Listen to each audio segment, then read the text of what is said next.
එහෙනම් පුතේ අද අපිට ඉගෙන ගන්න තියෙන්නේ මෙන්න මේ සෛලයේ ඉතිහාසය ගැන. හරිද? සෛලයේ ඉතිහාසය. එතකොට බලන්න අපි දන්නවා මෙන්න මේ ජීවීන් කියන කට්ටිය නේද? සියලුම ජීවීන් මොනවගෙන් හැදිලා තියෙන්නේ? සෛල වලින්. ඒ කියන්නේ අපි දන්නවනේ පුතේ අපේ අර දූරාවලි මට්ටම නැත්නම් අපි ගත්තොත් එහෙම අර එක එක එන පියවරවල් සෙට් එක තියෙන්නේ. අපි කියනවා මොනවද? අණු තියෙනවා, අණු වලින් සංයෝග හැදිලා තියෙනවා, සංයෝග වලින් ඉන්ද්‍රිකා වලින් තමයි සෛලය හැදිලා තියෙන්නේ. එතකොට සෛලය කියන එක තමයි ජීවය තියෙන කුඩාම ඒකකය. එහෙනම් අනිවාර්යෙන් අපි ජීවය තියනවා කියන්නේ හරිද? ජීවය තියනවා කියන චූටිම ඒකකය සෛලය. සෛලය කියලා කියනවා. එහෙනම් අපි මොකද්ද මේ ජීවය කියන්නේ? ජීවය කියන එක ඇත්තටම හරියට අර්ථ දක්වන්න බෑනේ. නමුත් ජීවීන් විසින් පෙන්වන ලක්ෂණ තියෙනවා නේද? අපි මීට ඉහළදී කතා කරලා තියෙනවා මොනවද? වර්ධනය, විකසනය, සමායෝජනය, උද්දීප්‍යතාවය ඒ දෙක එකක්. ඊට පස්සේ වර්ධනය නේද? ප්‍රජනනය අන්න ඔය වගේ දේවල් දරන්න පුළුවන් කට්ටිය තමයි අපි ජීවීන් කිව්වේ. එහෙනම් ජීවයේ තියෙන චූටි මේකකයේ පුතේ සෛලය. හරිද? සෛලය. එතකොට බලන්න මෙන්න මේ ජීවය සහිත සෛලයකින් ඒ කියන්නේ එක් සෛලයකින් හැදිච්ච ජීවීන්ට අපි කියනවා කවුද? ඒක සෛල කියන්නේ. එහෙනම් හිතන්නකෝ සෛල එකකින් හැදුණු කට්ටියට අපි කියන නම තමයි ඒක සෛලික ජීවීන්. කවුද? ඒක සෛලික ජීවීන්. එතකොට බලමු අපි දන්නා නේද? ඒක සෛලික ජීවීන්ට උදාහරණ ගොඩක් අපිට හම්බ වෙනවා. එකක් තමයි කවුද? ක්ලැමිනෝමෝනාස්. ක්ලැමිනෝමෝනාස්. දැන් ඕගොල්ලෝ දන්නවා ක්ලැමිනෝමෝනාස් කියන්නේ කවුද? මෙන්න මේ විදිහට තියෙන දේහයක් සහිත කෝප්පාකාර හරිත ලවයක් තියෙනවා. හරිත ලවයක් වගේ වේවා. ඊට පස්සේ මෙහෙම කශිකාවක් තියෙනවා. එතකොට මේ වගේ කට්ටියට අපි කියනවා කවුද එහෙනම්? ක්ලැමිනෝමෝනාස් කියලා. ඊට පස්සේ අපිට හම්බ වෙන කෙනෙක් තමයි යීස්ට් කියන්නේ. යීස්ට් කියලා කියන්නේ කවුද? යුනිසෙලියුලර් ෆංගස් එකක්. එහෙමත් නැත්නම් ඒකසෛලීය දිලීරාකාරයක්. නැත්නම් ඔයගොල්ලෝ කියනවා සැකරොමයිසිස් සර්වීසියේ කියලා. එහෙනම් බලන්න මේ තමයි ඕගොල්ලන්ගේ සිලබස් එකේ දීලා තියෙන කට්ටිය. ක්ලැමිනෝමෝනාස් සහ යීස්ට්. එහෙනම් බලන්න ඉංග්‍රීසි වලින් අපි කියමු නේද? ක්ලැමයිඩෝමෝනාස්. ඕකේ? ක්ලැමිඩෝමෝනාස්. මේගොල්ලන්ට අපි කියනවා යීස්ට් කියලා. යීස්ට් කියලා. යුනිසෙලියුලර් ෆංගස් එකක්. එහෙනම් ඊට අමතරව තව ඕගොල්ලෝ දන්නවා නේද? මොකද්ද? අර දේහයේ අක්‍රමවත් හැඩදි කට්ටිය. අපි කියනවා මේගොල්ලන්ට ඇමීබා කියලා. ව්‍යාජ පාද දරන කට්ටියක්. ඒ කියන්නේ මේගොල්ලන්ගේ දේහයේ ප්ලාස්මේ ගැලීමත් එක්ක මේගොල්ලන්ගේ හැඩය වෙනස් වෙන්න පුළුවන්. එහෙනම් මෙවැනි කට්ටියට අපි කියනවා ඇමෝඊබා නැත්නම් ඇමීබා. ඊට පස්සේ මොකද්ද? අර ගෑල්නමයි සාමාන්‍යයෙන් පිළිමන වෙන්න ගහන කණේ හිටින්න වගේ සපත්තු පාරක් වගේ දින කට්ටිය. එහෙනම් සපත්තු වගේ කට්ටිය ඉන්න පුළුවන්. මෙන්න මේ සපත්තු වගේ කට්ටියට අපි කියනවා මොකද්ද? පැරමීසියම් කියලා. පැරමීසියම්. එහෙනම් බලන්න මේගොල්ලන්ගේ දේහයේ වටේටම අපිට කතා කරන්න තියෙනවා ඉස්සරහට පක්ෂම තියෙනවා මෙහෙම. ඊට පස්සේ මේගොල්ලන්ගේ මොකද්ද? මව් කැලියක් තියෙනවා. ඊට පස්සේ මහානියෂ්ටිය සහ සුද්‍රනියෂ්ටිය කියලා දෙකක් තියෙනවා. මිරිදිය වාසීන්ගේ මේ විදිහට සංකෝචක රිද්දක තියෙනවා. එහෙනම් මේ ඉන්නේ පැරමීසියම්. හරිද? පැරමීසියම් ඉන්නවා. ඊට පස්සේ තවත් ආකාරයක් තමයි මොකද්ද? එවුග්ලිනා කියලා කියන්නේ. මේ විදිහට යාගේ චලනය වෙන්න කශිකාවක් තියෙනවා. එවුග්ලිනා. ඔයගොල්ලෝ අහලා ඇතිනේ එවුග්ලිනා. ඊට පස්සේ තවත් ඕනනම් අපිට ගත්ත හැකි කවුද? බැක්ටීරියා. බැක්ටීරියා කියන කට්ටියත් එක්ක ඝන ආවාස නැත්නම් කවුද? ඒකසෛලික කට්ටිය විදිහට ඉන්න පුළුවන්. එහෙනම් මෙන්න මේ විදිහට එක සෛලයකින් හැදිලා තියෙන කට්ටියට අපි කියනවා ඒකසෛලික ජීවීන් කියලා. ඒකසෛලික ජීවීන් කියලා. ඒ අනුව අපිට කියන්න පුළුවන් පුතේ ජීවීන්ගේ මූලික ව්‍යුහමය සහ කෘත්‍යමය ඒකකය සෛලය කියලා. එහෙනම් මොකද්ද? මූලික ව්‍යුහමය හා අනිත් එක මොකද්ද? කෘත්‍යමය ඒකකය. හරිද? ස්ට්‍රක්චරල් ඇන්ඩ් ෆන්ක්ෂනල් යුනිට් එක එහෙනම් මොකද්ද? සෛලය කියලා කියනවා. එතකොට බලන්න පුතේ මෙන්න මේ අපි දූරාවලි මට්ටමක සෛලයට පල්ලෙහායින් තියෙන ඉන්ද්‍රිකාවක් එහෙමත් නැත්නම් සංයෝගයක් එහෙමත් නැත්නම් අණුවක් ගත්තාම අන්න එයාට මේ ජීවීන් විසින් පෙන්වන ජීවී ලක්ෂණ නැහැ. එහෙනම් අපිට අඳුර ගන්න ඇත්තටම පුළුවන් මෙන්න මේ සෛලයට තමයි මොනවද ජීවී ලක්ෂණ තියෙන්නේ කියලා. හරිද? ඊට පස්සේ පුතේ අපි බලනවා මෙන්න මේ සෛල පිළිබඳව අධ්‍යයනය කරලා තියෙන්නේ කවුද කියලා. අධ්‍යයනය කරලා තියෙන්නේ කවුද කියලා. මෙන්න මේක ඡේදයක් වශයෙන් කියවනවට වඩා අපිට මතක තියාගන්න දැන් ඕගොල්ලෝ මේක පාඩම් කරද්දී කෙලින්ම පොඩි ෂෝට් නෝට් එකක් හදාගන්න. ඒ තමයි නම ලිව්වා අදාළ කාර්ය ලිව්වා. හරිද? අපි නම ලියනවා ඊට පස්සේ ඒකට අදාළව කාර්ය අපිට ලියා ගන්න පුළුවන්. හරි. එතකොට මෙන්න මේ දැන් සෛලය ගැන ගොඩාක් කට්ටිය අධ්‍යයනය කරලා තියෙනවා. නමුත් අපිට හම්බ වෙන්නේ මෙන්න මේ සිලබස් එකේ කිහිප දෙනෙක් විතරයි. අපිට හම්බ වෙන පළවෙනි එක්කෙනා තමයි රොබර්ට් හුක් කියන මහත්තයා. කවුද? රොබර්ට් හරිද? හුක්. එතකොට මෙන්න මේ රොබර්ට් හුක් කියන මහත්තයා කරේ පුතේ හරිද? එයා අන්වීක්ෂයක් ආධාරයෙන් වල්ක කැබැල්ලක් අරගෙන ඒකේ තුනී ඡේදයක් නිරීක්ෂණය කරා. ඒ තුනී ඡේදයක් නිරීක්ෂණය කරනකොට මේ මහත්තයා දැක්කා ඒ ඡේදය හැදිලා තියෙන්නේ මෙන්න මේ වගේ සෛල සෙට් එකක් තියෙනවා. ඒකේ මෙහෙම සිදුරු තියෙනවා. එයා ඔය වගේ නිකන් මොනවද සිදුරු සහිත සෛල සෙට් එකක් දැකලා තියෙනවා. ඊට පස්සේ දැන් මේ සිදුරු තියෙන ඒවාට එයා මොකද කරේ? මේ නැත්නම් අපි කියනවා චේම්බර්ස් තියෙනවා කියලා. මෙන්න මේවට ඒ සිදුරු සහිත ඒවට එයා මොනවද කියලා තියෙන්නේ? සෙල් කියන එක කියලා තියෙනවා. සෙල් එක. empty chambers වලට සෙල්. ඒ සෙල් වලින් තමයි මොකද්ද? සෛලය කියන නම නිර්මාණය වෙලා තියෙන්නේ. සෛලය කියන නම නිර්මාණය වෙලා තියෙන්නේ. එහෙනම් මේ ලෝකෙට සෛලය කියන වචනය හඳුන්වා දුන්නේ කවුද? රොබර්ට් හුක් කියන මහත්තයා. එයා මොකද්ද බැලුවේ? මෙන්න මේ වල්ක කැබැල්ලක තුනී ඡේදයක් අන්වීක්ෂය නිරීක්ෂණය කරලා. එහෙනම් බලන්න අපිට එහෙනම් පළවෙනියටම රොබර්ට් හුක් කියන මහත්තයා හඳුන ගන්න පුළුවන් කවුද? සෛලය හඳුන්වා දීම. එයා එහෙනම් මොකද්ද කරපු මෙහෙවර? සෛලය හඳුන්වා දුන්නා.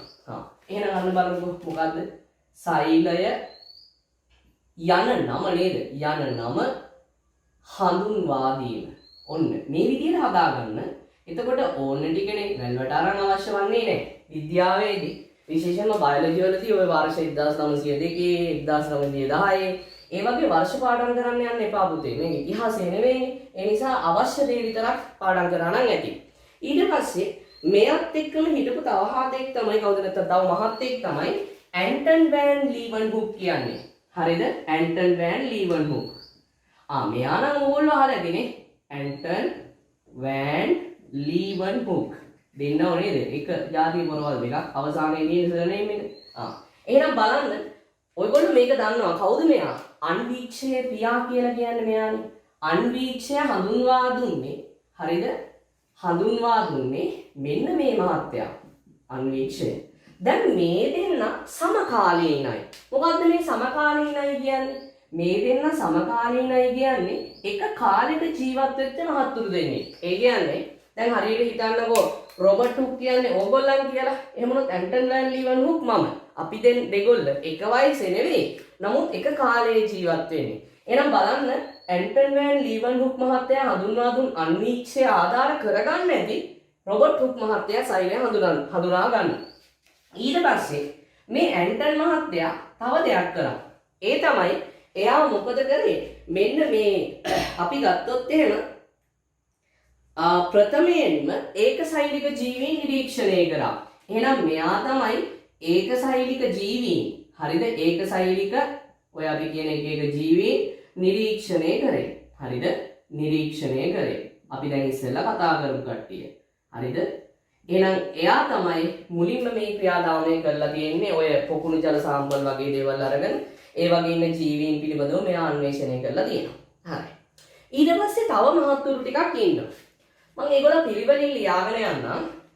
තුන්වෙනි එක්කෙනා තමයි මැතියස් ස්ලයිඩන් කියලා කියන්නේ. මැතියස් හරිද? මැතියස් ස්ලයිඩන්. මෙන්න මේ මැතියස් ස්ලයිඩන් කියන මහත්තයා කරේ ශාක වර්ග අරගෙන ශාක වර්ග ගොඩාක් මෙයා නිරීක්ෂණය කරා. ඒ ශාක ඊට පස්සේ එයා කිව්වා හැදිලා තියෙන්නේ සෛල වලින් කියලා. එහෙනම් ශාක මොනවගෙන් හැදිලා තියෙන්නේ? සෛල වලින්. හරිද? සෛල වලින් කියලා කිව්වේ ඔන්න ඔය එක්කෙනා. ඊට පස්සේ මෙයා වගේම එක්කෙනෙක් හිටියා. එයා තමයි තියඩර් ෂවාන් කියලා කියන්නේ. තියඩර් ෂවාන්. හරිද? එතකොට මේ ෂවාන් මහත්තයා කරේ සතුන්ව නිරීක්ෂණය කළා. ඊට පස්සේ එයා කිව්වා සතුන් හැදිලා තියෙන්නේ සෛල වලින් කියලා. සතුන් හැදිලා තියෙන්නේ සෛල වලින් කියලා. ඊට පස්සේ තව මහත්තයෙක් රෙඩෝල්ෆ් බර්චෝව් කියලා. හරිද? එහෙනම් ඊළඟ එක්කෙනා තමයි කවුද? රැඩෝල්ෆ් කියන මහත්තයා. රැඩෝල්ෆ්. එහෙනම් බලන්න රැඩෝල්ෆ් බර්චෝව් කියලා අපි කියනවා. මේ රැඩෝල්ෆ් කියන කෙනා කරේ අපේ මෙන්න මේ සෛල ඇති වෙන්නේ. දැන් මම ඔයගොල්ලන්ට කිව්වොත් එහෙම අපේ නිරන්තරයෙන්ම මේ සමේ ඔයගොල්ලෝ ලස්සනට තියාගෙන ඉන්නවම හැලෙනවා කියලා. ඔයගොල්ලෝ පිළිගන්න එකක් නැහැ. නෑ එහෙම හැලෙනවා. හැබැයි මේ සෛල වෙනුවට නව සෛල ඇති වෙනවා පුතේ. නව සෛල ඇති වෙනවා. හරිද? එහෙනම් රැඩෝල්ෆ් කිව්වේ නව සෛල ඇතිවන්නේ. හරිද? නව සෛල ඇතිවන්නේ මොන වගේද? කලින් පැවති සෛල වලින් බව. කලින් පැවති සෛල වලින් බව.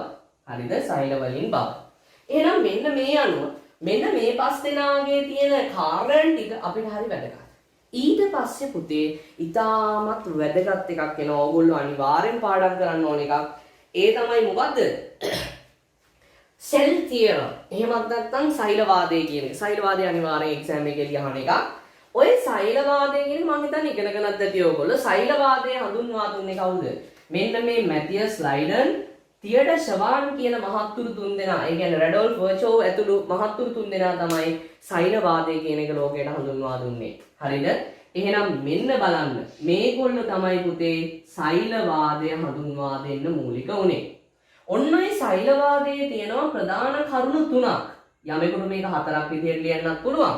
තුනක් තියෙනවා. අනිවාර්යෙන් ඒ තුන ඕගොල්ලන්ට මතක තිබිය යුතුමයි. පළවෙනි එක තමයි ජීවීන්ගේ ව්‍යුහමය හා කෘත්‍යමය ඒකකය සෛලය බව. හරිද? මොකක්ද එහෙනම් අනිවාර්යෙන් මේක මතක තියෙන්න ඕනේ. ව්‍යුහමය හරිද? මූලික ව්‍යුහමය හා හරිද? කෘත්‍යමය ඒකකය සෛලය කියන එක. අනිත් එක අංක 2. සියලුම ජීවීන් එක් සෛලයකින් හෝ සෛල ගණනාවකින් හැදිලා තියෙන කියනවා කියන එක. එක සෛලයකින් හැදුණු කට්ටියට අපි කියනවා ඒක සෛලිකයි කියලා. සෛල ගොඩකින් හැදුණු කට්ටියට අපි කියනවා බහුසෛලිකයි කියලා. එහෙනම් දෙවෙනි කරුණ මොකද්ද? ජීවීන් හරිද? ජීවීන් එක් සෛලයකින් හරිද? එක් සෛලයකින් හෝ සෛල ගණනාවකින් හරිද? සෛල ගණනාවකින් හැදුනා කියන එක. සෛල ගණනාවකින් හැදුනා කියන එක. අවසානයේට වෙන්නේ මොකද්ද? නව සෛල ඇතිවන්නේ කලින් පැවති සෛල වලින් බව. එහෙනම් තුන්වෙනි එක වෙන්නේ නව සෛල ඇතිවන්නේ මොන වගේද? කලින් පැවති සෛල වලින් බව. කලින් පැවති සෛල වලින්. හරි? එහෙනම් ඔන්න ඔය තුන තමයි සෛලවාදී සංකල්පය වෙන්නේ. නමුත් මෙන්න මේවා ඕගොල්ලෝ අනිවාර්යෙන් හොඳට දැන් බලන්න බලන්න මේ ගොඩාක් විහිදිලා තියෙන එක. ඕගොල්ලන්ට ඕන නම් කිසි ගේමක් නේද පොඩි ෂෝට් නෝට් එකක් ගන්න පුළුවන්. නේද? මේ විදිහට ඕගොල්ලන්ට හදා ගන්න පුළුවන්. එහෙනම් මේක කතා කරලා ඉවර වෙලා අපි කතා කරමු සෛල සංවිධානය කියන එක. හරිද? සෛල සංවිධානය. බලන්න පුතේ සෛල සංවිධානය කියන්නේ සෛලයක් කොහොමද හැදිලා තියෙන්නේ? ඒ කියන්නේ මොනවද මේකේ තියෙන්නේ කියන එක මත හැදිච්ච දෙයක්. එහෙනම් අපි දැන් කතා කරද්දී තේරුම් ගත්තනේ මෙන්න මේ සෛලවාදය නැත්නම් සෛලයක් කියන්නේ ජීවීන්ගේ මූලික ව්‍යුහමය හා කෘත්‍යමය ඒකකය කියලා නේද? මූලික ව්‍යුහමය හා කෘත්‍යමය ඒකකය.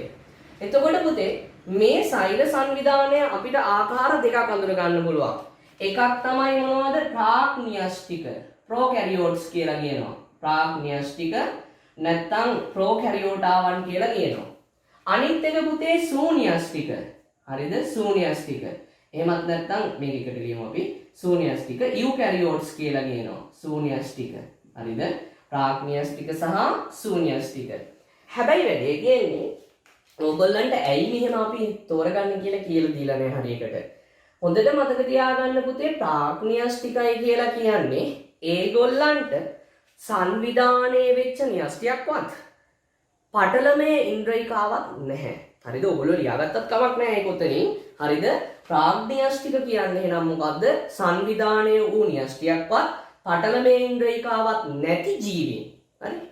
එහෙනම් ශූන්‍යෂ්ටිකයි කියන්නේ සංවිධානයේ වූ න්‍යෂ්ටියක් තියෙන පටලමේ ඉන්ද්‍රිකා දරන ජීවීන්ට. ඔන්න ඔය concept එක යටතේ තමයි මේ අපි සෛලය කියන එක හඳුන්වන්නේ.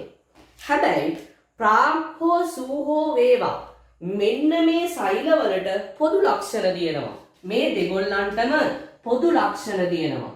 ඒ පොදු ලක්ෂණ තමයි පුතේ හරිද? පොදු ලක්ෂණ තමයි පුතේ. දැන් අපි සෛලය කියන එක ගත්තොත් මේ සෛලය කියන එක ඇදිලා තියෙන්නේ ප්ලාස්මා පටලයකින් ආවරණය වෙලා. එහෙනම් ඒගොල්ලෝ හැමෝටම පළවෙනි එක මොකද්ද? ප්ලාස්මා පටලයක් තියෙනවා. ප්ලාස්මා පටලය. ඔය ප්ලාස්මා පටලේ කාර්යය වෙන්නේ පුතේ දැන් බලන්නකෝ. මේකේ ඇතුළත එක අපි කියනෝනේ අභ්‍යන්තර පරිසරය කියලා. මේකෙන් පිට එක අපි කියනවා බාහිර පරිසරය කියලා. එහෙනම් බාහිර පරිසරයෙන් අභ්‍යන්තරය ආරක්ෂා කරන ව්‍යුහයට අපි කියනවා ප්ලාස්මා පටලය නැත්නම් සෙල් මෙම්බ්‍රේන් එක කියලා. ඊට පස්සේ දෙවැනි එක තමයි පුතේ මෙන්න මේ ප්ලාස්මා පටලයෙන් ඇතුළත තියෙනවා ජල්ලිමය පූරකයක්. හරිද? ඕක ඇතුලේ තමයි ඉන්ද්‍රිකා ගිලිලා තියෙන්නේ. එහෙනම් මෙන්න මේගොල්ලන්ගේ තියෙනවා ඊළඟ එක පොදු ලක්ෂණයක් තමයි සයිටසෝලය. හරිද? සයිටසෝලය යමෙකුට මේක ඕනනම් සෛලප්ලාස්මය කියලාත් මතක තියාගන්න පුළුවන්. සෛලප්ලාස්මය. හරිද? එහෙනම් මෙන්න දෙවෙනි එක. මොකක්ද ඊළඟ තියෙන ප්ලාස්මා පටලයක් තියෙනවා සයිටසෝලයක් තියෙනවා. ඊට පස්සේ පුතේ මේගොල්ලන්ගේ තියෙන්න ඕන මොනවද? ලක්ෂණ එක පරම්පරාවකින් ඉඳන් තව පරම්පරාවකට ගෙනියන්න දායක වෙන එකක්. එහෙනම් DNA හෝ RNA. එහෙනම් මොකද්ද? න්‍යෂ්ටික අම්ල. එහෙමත් නැත්නම් අපි කියනවා ප්‍රවේණික ද්‍රව්‍ය තියෙන්න ඕනේ. ප්‍රවේණික ද්‍රව්‍ය. බොහෝ වෙලාවට මේ වගේ හම් වෙන්නේ මොනවද? DNA. බොහෝ වෙලාවට හම් වෙන්නේ DNA. ඊට පස්සේ තමයි පුතේ මොනවද? හැම සෛලයක් තුලම එන්සයිමීය ක්‍රියාදාමයන් සිද්ධ වෙනවා. එහෙනම් එන්සයිම කියන්නේ තෘතීක ව්‍යුහයේ තියෙන ප්‍රෝටීන. එහෙනම් ප්‍රෝටීන හදන්න ඕනේ. එහෙනම් පුතේ ඊළඟට හම්බ වෙන්න ඕන එක මොකද්ද? මෙහෙම උපේකක දෙකකින් හැදුන ප්‍රෝටීන් සංශ්ලේෂණය සඳහා දායක වෙන රයිබෝසෝම. අන්න බලන්න එහෙනම් රයිබෝසෝම තියෙන්න ඕනේ. මොනවද තියෙන්නේ? රයිබෝසෝම. එහෙනම් අපිට තේරෙනවා ප්‍රාග් හෝ සූ හෝ වේවා ඒගොල්ලන්ට මෙන්න මේ කියන ප්ලාස්මා පටලයක්, සයිටසෝලයක්, ප්‍රවේණික ද්‍රව්‍ය විදිහට ක්‍රියා කරන DNA බොහෝ වෙලාවට අනිත් එක රයිබෝසෝම කියන ප්‍රෝටීන් සංශ්ලේෂණයට දායක වන ඒකකයේ තියෙනවා කියලා. ඊට පස්සේ අපිට තේරෙනවා පුතේ එහෙනම් අපේ මේ නෞෂේ නිර්දේශයට අනුව ප්‍රාග්න්‍යෂ්ටික කට්ටියට අපි දැනට ඉගෙන ගමු තුන්වෙනි එකේ මේක හොඳට තියෙනවා. අයිති වෙන්නේ බැක්ටීරියා සහ ආගි බැක්ටීරියා. සූනියස්ටිකයන්ට අයිති වෙන්නේ කවුද? ඔය ශාකසෛල, සත්වසෛල, දිලීර සහ අපි ඔය ප්‍රෝටෝසෝවාවන් කියලා જાතියක් ඉන්නවා ඒගොල්ලෝ. එතකොට මෙන්න මේ ප්‍රාග්න්‍යෂ්ටික සහ සූනියෂ්ටික කට්ටිය අතර වෙනස්කම් සංසන්දනය කරනවා. හරිද? සංසන්දනය කරනවා. වැඩේ තියෙන්නේ මේ ප්‍රාග්න්‍යෂ්ටික රූප සටහන නව ඒකකයට ඇතුළත් කරලා නැහැ. මම නම් මේක පොඩ්ඩක් අසාර්ථක විදියක් විදිහට දකිනවා. මොකද මේ ළමයෙක්ට හිතන්න පුතේ දැන් මම කියනවා පීසා එකක් ගැන. නේද? මම කියන හැමෝම කාලා ඇති. අපි ජස්ට් එක්සැම්පල් එකක් ගමුකෝ. මම ළමයෙකුට කියනවා පීසා මාර රසයි. ඒකේ චීස් තියෙනවා, මොසරෙල්ලා තියෙනවා, එක જાතිය මස් වර්ග දාලා තියෙනවා. ඒක පට්ට රසයි කියලා කියනවා. හරිද? හැබැයි ඔක කාලා නැතිෙකුට මම ඔය කියන එක ෆීල් වෙන්නේ නැහැ. අඩේ ඉතින් ඒක එහෙම වෙන්න ඇති නේද? ඉතින් ඊට වඩා හොඳයි රොටියක් කනවා. එහෙම හිතෙන්නත් පුළුවන්. ආතල් දෙකක්නේ පුතා එකේ. එතකොට අනිවාර්යෙන් එනම් මම නම් ඉස්සරම ඔයාලට ප්‍රාග්න්‍යෂ්ටිකයා මොකಾದ කියලා පෙන්නලා ළමයි ඉතුරු කොටසට යන්න. එහෙනම් අපි දැන් බලමු ප්‍රාග්න්‍යෂ්ටිකයෝ කියන්නේ කවුද කියලා. එහෙනම් අපි බලමු ප්‍රාග්න්‍යෂ්ටිකයෝ. හරිද? ඔන්න බලන්න පුතේ තියෙන විදිය. දැන් අපි මේකට ගමුකෝ දණ්ඩාකාර බැක්ටීරියාවක්. එතකොට අනිවාර්යෙන් බැක්ටීරියාවල මොකද්ද තියෙන්නේ පුතේ? සෛල බිත්තියක් නම් තියෙනවා නේද? මොන වගේද හැදිලා තියෙන්නේ? පෙප්ටයිඩෝග්ලයිකෑන් හෙවත් මියුරින් වලින් සමන්විත සෛල බිත්තියක් මේගොල්ලන්ට තියෙනවා. හරිද? සෛල බිත්තියක්. අපි බලමු මෙන්න මේ විදිහට මේගොල්ලෝ ගත්තොත් එහෙනම් මේගොල්ලන්ට සෛල බිත්තියක් තියෙනවා. හරි? නම් පළවෙනි එක මොකද්ද? අපි නම් කරගෙන යමු නේද? එතකොට ඕගොල්ලන්ටත් හරි ලේසියිනේ. පිළිවෙලකට කරගෙන ගියපුවාම පළවෙනි එක සෛල බිත්තිය. ඕක හැදිලා තියෙන්නේ මොන වගේද? පෙප්ටයිඩෝග්ලයිකෑන්. එහෙනම් සෛල බිත්තිය තියෙනවා. ඊට පස්සේ හැම ජීවියෙකුටම මොකද්ද හැබැයි සෛල බිත්තිය කියන එක ශූන්‍යස්ටික් මේ මොනවද? සත්ත්ව සෛලවල නැහැ. ඒ වුණාට මේගොල්ලන්ගේ තියෙනවා. ඊට පස්සේ මේ සෛල බිත්තියට ඇතුළතින් මේගොල්ලන්ගේ තියෙනවා ප්ලාස්මා පටලය කියන ව්‍යුහය. ඒක දෙගොල්ලන්ටම පොදුයිනේ. ඔය ප්ලාස්මා පටලය තියෙනවා. හැබැයි අපි ඔය කියන ප්ලාස්මා පටලයේ හරිද? අපි දැන් මේක තව චුට්ටකින් සම්පූර්ණ කරමු. ප්ලාස්මා පටලයේ කියන ව්‍යුහයේ එක එක ව්‍යුහ තියෙනවා. ඒ කියන්නේ ඒවා අවතරණය වෙලා හැදිච්ච ඒවා. එහෙනම් ප්ලාස්මා පටලය සෙල් මෙම්බ්‍රේන් එක. හරි. දැන් මම මේ අදින්නේ දර්ශීය බැක්ටීරියාවක්. හොඳට මතක තියාගන්න. පැත්තකින් ඕනනම් ලියාගන්න. දර්ශීය බැක්ටීරියාවක් කියන්නේ හුදෙක් හරිද මෙහෙම ලියන්න. හුදෙක් අධ්‍යයනයේ පහසුව තකා සියලුම බැක්ටීරියාවන්ගෙන් දක්නට ලැබෙන ඉන්ද්‍රියකා ඇතුළත් කරලා අඳිනු ලබන තනි බැක්ටීරියාවක්. ඉතින් 100% හැම එකක්ම තියෙන මිනිස්සු මේ ලෝකේ නෑ වගේ පුතේ. මම මේකේ අඳින හැම ව්‍යුහයක්ම හැම බැක්ටීරියාවකමත් නෑ. හැබැයි මම මෙතන අඳින්නේ අර දර්ශීය එකක්. ඒ කියන්නේ ඔක්කොම නියෝජනය වෙන පරිදි. හරි. එහෙනම් අපි මුලින්ම පිට සම්පූර්ණ කරගෙන ඉමුකෝ නේද? සෛල බිත්තිය ප්ලාස්මා පටලය. ඊට පස්සේ සමහරක් ජීවීන්ට තියෙනවා සංචරණය සඳහා මොනවද මෙන්න මේගොල්ලන්ගේ කශිකාවක් කියලා ව්‍යුහයක්. මේවා එකක් දෙකක් තියෙන්න පුළුවන්. එහෙනම් සංචරණය සඳහා දායක වෙන මෙන්න මේ ව්‍යුහයට අපි කියනවා කශිකාව කියලා. මොකක්ද කශිකාව? බලන්න එහෙනම් අංක 3 කශිකාව. හරිද? කශිකාව. මෙන්න එහෙනම් අපිට බලා ගන්න පුළුවන් කශිකාවක්. හරි. ඊට පස්සේ පුතේ මේ බැක්ටීරියාව ඒකසෛලික වුණාට අවස්ථානුකූලව මේගොල්ලන්ට පුළුවන් ඝන ආවාස හදන්න. ඒ කියන්නේ තව කට්ටියත් එක්ක සම්බන්ධ වෙන්න පුළුවන්. ඒ නිසා මේගොල්ලන්ගේ තියෙනවා ඒවට මොනවද? මේ පිලයි කියලා જાතියක්. ඒ කියන්නේ අනිත් කට්ටියත් එක්ක බැඳෙන්න පුළුවන් ව්‍යුහම වටේට මේගොල්ලන්ගේ තියෙන්න පුළුවන්.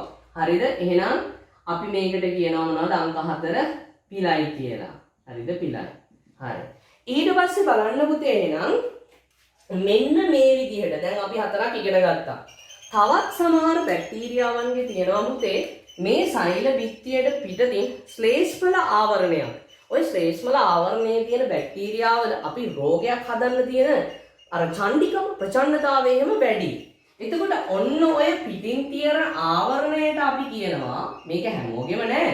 සමහරක් කට්ටියගේ විතරයි තියෙන්නේ.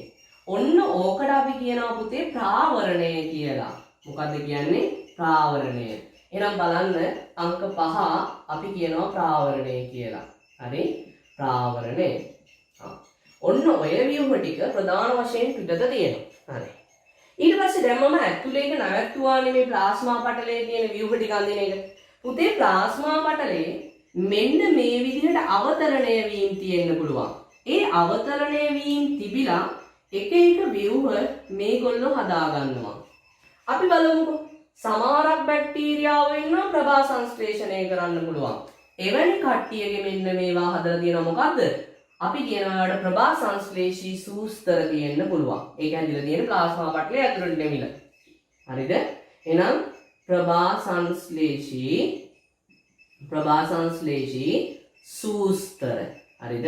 සූස්තර වෙනවා. ඊට පස්සේ අපි වගේම මේගොල්ලෝ ස්වායු ශෝෂණය කරනවා. හරිද? එහෙනම් ස්වායු ශෝෂණය කරන ඒකකය වෙන්නේ මෙන්න මේ විදිහට මේගොල්ලන්ගේ නෙරීමකින් හදපු අපි ඕවට කියනවා මීසසෝම කියලා. හරිද? මීසසෝම.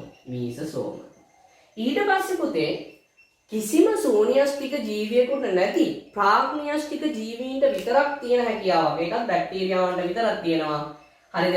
මෙන්න ඒකට අපි කියනවා නයිට්‍රජන් තිර කිරීමේ පටල. හරිද? එහෙනම් බලන්න අපි මේකට කියනවා නයිට්‍රජන් තිර කිරීමේ පටල. මෙන්න මේගොල්ලෝ දරනවා තිර කිරීමේ පටල. හරි. ඊට පස්සේ පුතේ දැන් අපි යම් මේකේ ඇතුළට ගියපුවාම මේගොල්ලන්ගේ තියෙනවා මොනවද? සයිටසෝලය. ඒ කියන්නේ අපි කිව්වොත් සෛලප්ලාස්මයේ තියෙනවා. එහෙනම් බලන්නකෝ අංක 8 නේද? සයිටසෝලය තියෙනවා. අංක 8 සයිටසෝලය. ඔන්න ඔය සයිටසෝලය හෙවත් සෛලප්ලාස්මයේ තුල එක එක ඒවා ගිලිලා තියෙනවා. ඒකෙන් වැදගත්ම එකක් තමයි මෙයාගේ ප්‍රවේණික ද්‍රව්‍ය ලෙස ක්‍රියා කරන චක්‍රීය DNA එක. එහෙනම් අංක 9 අපි බලමු මොකද්ද? චක්‍රීය DNA. සර්කියුලර් DNA කියලා අපි කියනවා. චක්‍රීය DNA එක. හරි. තව තියෙනවා. මේගොල්ලන්ගේ මේ චක්‍රීය DNA එකට අමතරව අපි දැන් ඔය කතා කරන්නේ මේ genetically modified organism GMO එහෙම නැත්නම් ඒවා විකිරණය කරන්න දායක වෙන නැත්නම් අපේ ජාන ඉංජිනේරු තාක්ෂණයේදී භාවිතා වෙන දෙයක් තියෙනවා. මේ බැක්ටීරියාවන්ගේ කුඩා නියුක්ලියෝටයිඩ් අණු පිටවල වලින් හැදිලා තියෙන සමහරක් විව තියෙනවා. ඒවට අපි කියනවා පුතේ ප්ලාස්මීඩ කියලා. හරිද? ප්ලාස්මීඩ. එහෙනම් බලන්න අංක 10 මොකද්ද? ප්ලාස්මීඩ. ප්ලාස්මීඩ තියෙනවා. හරි. ඊට පස්සේ අනිවාර්යෙන් මේගොල්ලෝ ජීවීන්නේ. ඒ නිසා මේගොල්ලන්ගේ මේක ඇතුලේ මොනවද? ප්‍රෝටීන නැත්නම් එන්සයිම හදන්න ඕනේ. ඒ නිසා මේගොල්ලන්ගේ මෙන්න මේක ඇතුලේ තියෙනවා මොනවද? රයිබෝසෝම තියෙනවා. එහෙනම් බලන්න පුතේ ඊළඟ එක අපි අංක 11 නම් මොනවද තියෙන්නේ? රයිබෝසෝම තියෙනවා. හැබැයි රයිබෝසෝම වර්ග දෙකයි. ඒ තමයි 70S සහ 80S. අපි ඉස්සරහට ඉගෙන ගමු. මේගොල්ලන්ගේ තියෙන රයිබෝසෝම වර්ගය වන්නේ 70S. 70S. බලන්න ඔන්න ඕවා අන්තර්ගතයි. ඕවා අන්තර්ගතයි. ඔයිට අමතරව සමහර වෙලාවට ඒගොල්ලන්ගේ මොනවද? සංචිත ආහාර තියෙන්න පුළුවන්. එහෙනම් නේද? ඒගොල්ලන්ටත් කෑමේ පාය අපිට විතරක් කෑ. එහෙනම් ඒගොල්ලන්ගේ මොනවද තියෙන්නේ? මේ විදිහට සංචිත ආහාර තියෙන්න පුළුවන්. හරි? සංචිත ආහාර. ඔන්න ඔය විදිහට මෙන්න මේගොල්ලන්ගේ නේද? සරල රූප සටහනක් අපිට ඕනනම් ඇඳ ගන්න පුළුවන්. ඇත්තටම දර්ශීය බැක්ටීරියාවක ව්‍යුහය කියලා ඕගොල්ලන් මේ වගුව කතා කරද්දී ඒ වගුවට ඉස්සරහින් දාගන්න පුළුවන් නම් හරි වැදගත් පුතේ. ඒ නිසා මේක මෙන්න රූප සටහන තියෙනවා මේ විදිහට තියෙද්දී ඕගොල්ලෝ මේක මොන හරි ක්‍රමවේදයකින් ඇඳ ගන්නවා නම් හරිම වටිනවා. හරි. ඊට පස්සේ එහෙනම් අපිට දරුවනේ දැන් තියෙන්නේ ඕගොල්ලන්ගේ සිලබස් එකේ විදිහට මෙයාලගේ තියෙන වෙනස්කම් ගැන කතා කරන්න. ওই වගුව මම හිතන්නේ හැමෝම ගාව ටියුට් එකේ සහ මොනවාද ඕගොල්ලන්ට ඕන නම් ටියුට් එකක් නැති ළමයි ඉන්නවනම් සම්පත් පොත ආශ්‍රයෙන් බලා ගන්න පුළුවන්. අපි මේගොල්ලන්ගේ වෙනස්කම් කතා කරමු. ඔන්න බලන්න. ජීවීන් අපි කතා කරන්නේ ප්‍රාග්න්‍යෂ්ටික සහ ශූන්‍යෂ්ටිකයෝ. හරිද? ජීවීන් ගත්තාම ප්‍රාග්න්‍යෂ්ටික වෙන්නේ කවුද පුතේ? ඕනනම් මේ කියද්දි ලියා ගන්නත් ඕගොල්ලන්ට පුළුවන්. බැක්ටීරියා සහ ආගි බැක්ටීරියා. හරිද? එතකොට ශූන්‍යෂ්ටික ජීවීන්ට එහෙනම් අයිති වෙන්නේ කවුද? ඔන්න බලන්න. හරිද? ශාක සතුන් අය කවුද පුතේ? ප්‍රෝටිස්ටාවන් සහ දිලීර. හරි. ඊට පස්සේ සෛලයේ විශාලත්වය ගත්තොත් සැබවින්ම ප්‍රාග්න්‍යෂ්ටික ජීවීන් කුඩයි. ඒ නිසා ඒගොල්ලන්ගේ විශාලත්වය වෙනවා මයික්‍රෝමීටර් 1ත් 5ත් අතර ප්‍රමාණයක්. මයික්‍රෝමීටර් කියන්නේ මොකද්ද? 10 to the power minus 6 10 ඍණ 6. ඊට පස්සේ මේගොල්ලන්ගේ ශූන්‍යෂ්ටිකයන්ගේ විස්කම්භය ගත්තොත් මයික්‍රෝමීටර් 10ත් 100යි. එතකොට ආසන්න වශයෙන් අපිට තේරෙනවා නේද? මේ ප්‍රාග්න්‍යෂ්ටිකයන්ට වඩා ශූන්‍යෂ්ටිකයෝ කීයද? 10 ගුණයකින් 20 ගුණයකින් විතර විශාලයි. ඊට පස්සේ ආකාරය ප්‍රාග්න්‍යෂ්ටිකය ප්‍රධාන වශයෙන් පුතේ ඒකසෛලිකයි. හැබැයි මෙහෙමයි. උතන ලියා ගන්න ඕගොල්ලෝ හරියට ටේබල් එක යටින් අවස්ථානුකූලව මේගොල්ලන්ට එන මොනවද? කට්ටිය එකට එකතු වෙලා ඝනාවාස වීමේ හැකියාවක් තියෙනවා. හරි? හරි. එතකොට මේ ශූන්‍යෂ්ටික කට්ටිය ගත්තොත් ඒගොල්ලෝ බහුසෛලිකයි. ඒ කියන්නේ සෛල ගොඩකින් හැදිච්ච කට්ටිය ඉන්නවා. හැබැයි අර මතකද දිලීර යීස්ට් එමත් නැත්නම් සැකරොමයිසිස් සර්වීසිය කියන ඒකසෛලික ශූන්‍යෂ්ටිකයෝ ඉන්නත් පුළුවන්. හරි. තව ප්‍රෝටිස්ටා වර්ග ඉන්නත් පුළුවන්. ඊට පස්සේ ආරම්භය ගත්තොත් මොකද්ද? ප්‍රාග්න්‍යෂ්ටිකයෝ තමයි පුතේ මිහිමත මුලින්ම සම්භවය වුණේ. ඒක අපි තුන්වෙනි ඒකකයේදී කතා කරනවා. හරිද? එහෙනම් බලන්න මේ ප්‍රාග්න්‍යෂ්ටිකයන්ගේ ආරම්භය මීට වසර බිලියන 3.5. ඔයගොල්ලෝ දන්නවා අපිට තුන්වෙනි ඒකකයේදී කතා කරන්න තියෙනවා පෘථිවිය සම්භවය වෙන්නේ මීට වසර බිලියන 4.6කට කලින්. ඒ මත මුලින්ම ජීවියෙක් රසායනික විෂමපෝෂී ජීවියෙක් ඇති වෙන්නේ කවුද? මේ බැක්ටීරියාවක්. මීට වසර බිලියන කොච්චරයිද? 3.5යි. හැබැයි ශූන්‍යෂ්ටිකයෝ සම්භවය වෙන්නේ මීට වසර බිලියන කොහොමද? 1.8කට පෙර. 1.8කට බලන්න නේද කොච්චර කාලයක් මේක පරිණාමය වෙලා තියෙනවද කියන එක. හරි. ඊට පස්සේ පුතේ අපි ගන්න ඊළඟ concept එක තමයි සෛල විභාජනය. අරන්න ඔක තියෙනවනේ ඒකින්ද බය වෙන්න එපා. සෛල විභාජනය ගත්තාම ප්‍රාග්න්‍යෂ්ටිකයන්ගේ ඌනණයවත් අනූනණයවත් ඔයගොල්ලෝ චුටි කාලෙත් ඉගෙනගෙන තියෙනවා. අනූනණය කියලා කියන්නේ සර්ව සම දුහිතෘ සෛල දෙකක් හම්බෙන විදිහට මාතෘ න්‍යෂ්ටිය දෙකට බෙදෙනවා. හරිද? එතකොට මාතෘ න්‍යෂ්ටියයි දුහිතෘ න්‍යෂ්ටියයි ප්‍රවේණිකව සමානයි.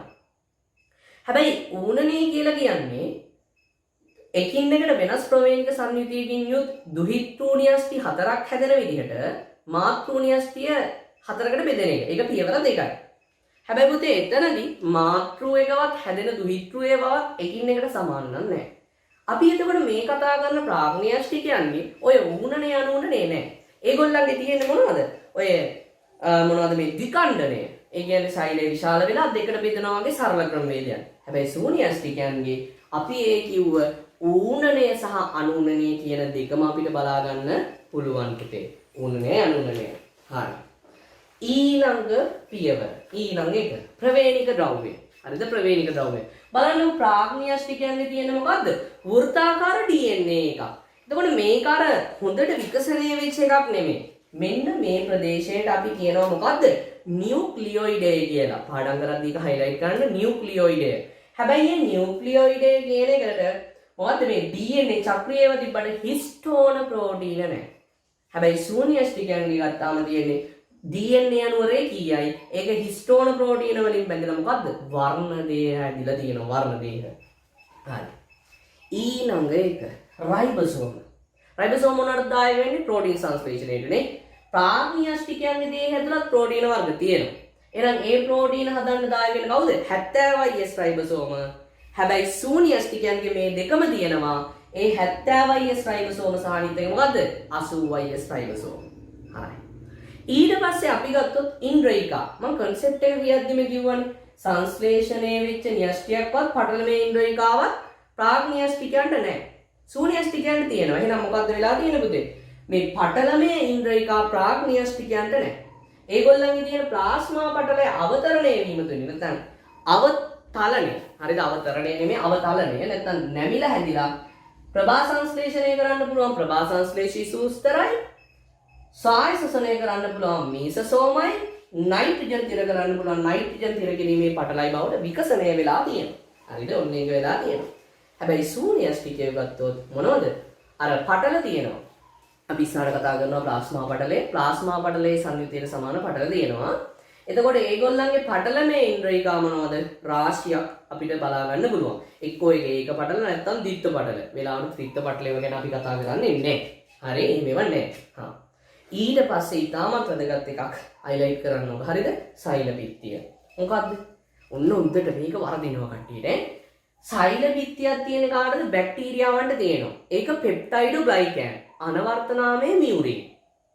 එතකොට අනිත් එක ආකි බැක්ටීරියානේ. ළමයින්ට ගොඩාක් වරදිනවා. ආකිත් ඉතින් බැක්ටීරියානේ කියලා. ආන්තික පරිසරවල ඉන්නේ අයෝනේ. එහෙනම් එයාලා පෙප්ටයිඩෝග්ලයිකෑන් කියලා හිතනවා. හැබැයි එහෙම නැහැ.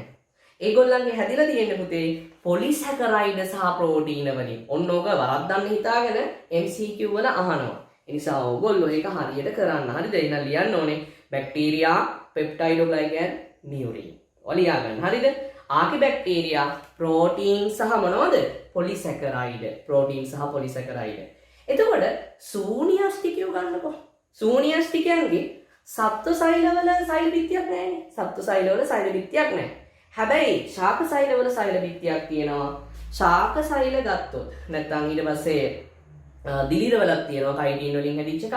ප්‍රෝටිස්ටාවන්ගෙත් තියෙනවා. ඊට පස්සේ අපි ගත්තොත් එහෙම මොනවද? සත්ව සෛලවල ශාක සෛලවල පුතේ මොනවද තියෙන්නේ? ප්‍රාථමික සහ ද්විතීයික කියලා අපි ඉස්සරහට කතා කරනවා. එතකොට ඒකේ සංයෝග ගොඩක් තියෙන්න පුළුවන්. සෙලියුලෝස්, හෙමිසෙලියුලෝස්, පෙක්ටින් වගේ ඒවා. හැබැයි ප්‍රධානම සංඝටකය මොකද්ද? සෙලියුලෝස්. ඒ හින්දා අපි කියනවා සෙලියුලෝස් වලින් සෛල බිත්තියක් ඒගොල්ලන්ට තියෙනවා වගේ කියලා. හරි. ඊට පස්සේ ඊළඟ ව්‍යුහය කශිකා. කශිකා කියලා කියන්නේ මොකද්ද පුතා? මෙන්න මේ සංචරණ ව්‍යුහයක්.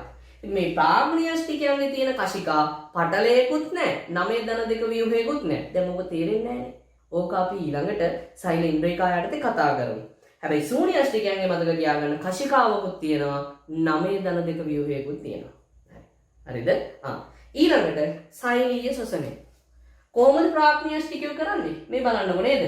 පටලය ඇතුළට නෙරලා හදන මීසෝසෝම වලින්. එතකොට ශූන්‍යාස්ටිකයෝ කරන්නේ මොනවද? මයිටොකොන්ඩ්‍රියා වලින්. හරි. ප්‍රභා සංශ්ලේෂණය මේගොල්ලෝ මොනවද? ප්‍රභා සංශ්ලේෂී සූස්තර වලින්. අරගොල්ලෝ මොනවගෙන්ද? ප්‍රභා සංශ්ලේෂණ ශාකනේ. ඒගොල්ලෝ මොනවගෙන්ද කරන්නේ? හරිත ලව වලින්. ඒ හරිත ලව වල ඉතින් ග්‍රෑනා කියලා ව්‍යුහෙම තියෙනවා. අපි ඒවා කතා කරනවා. ඊට පස්සේ නයිට්‍රජන් තිර කරන එක හුදකට මතක තියාගන්න. සමහර බැක්ටීරියාවන්ට පුළුවන්. හැබැයි කිසිම ශූන්‍යාස්ටික ජීවියෙකුට මේක කරන්න බෑ. ඕකේ? හරි.